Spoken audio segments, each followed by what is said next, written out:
নতুন শ্বশুরবাড়ি কেমন লাগলো বাবা? অনেক ভালো মা। সত্যি বলতে শাশুড়ি তোমার চেয়েও আমাকে অনেক বেশি যত্ন নিল।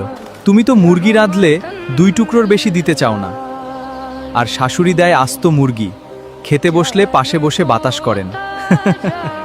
ও, 2 দিন বিয়ে করেই মায়ের থেকে শাশুড়ি ভালো হয়ে গেল।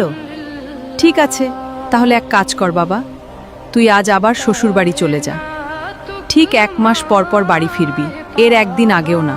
তাহলে তো খুব ভালো হয় মা। ঠিক আছে, তাহলে যাচ্ছি, আর 1 মাস পর আসছি। মা, আপনার আদর যত্ন খুব মিস করছিলাম, তাই আবার চলে এলাম। ওহ আচ্ছা। আরে মা, এত দূর থেকে আসলাম, তা ঘরে যেতে বলবেন না? হ্যাঁ হ্যাঁ, যাও যাও, ঘরে যাও।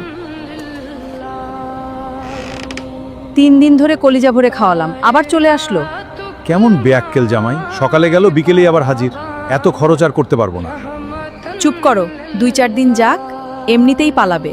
নিজের মায়ের কাছে আমি সারা জীবন থাকলেও সে কখনো আমাকে বোঝা মনে করবে না, আর এরা 3 দিনেই বিরক্ত হয়ে গেছে। বাবা, তোমার শ্বশুর তো ঢাকা গেছে, গরুগুলো তো না খেয়ে মাঠে গিয়ে গরুর জন্য একটু ঘাস কেটে আনতে পারবে বাবা? শাশুড়ি মা, আমি যাব গরুর ঘাস আনতে, এটা কোনো কথা?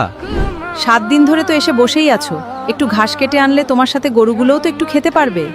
কি রে, 7 দিন যেতে পারলি না, চলে এলি যে? মা, আমাকে মাফ করে দাও। পৃথিবীতে মায়ের মতো আপন আর কেউ হতে পারে না।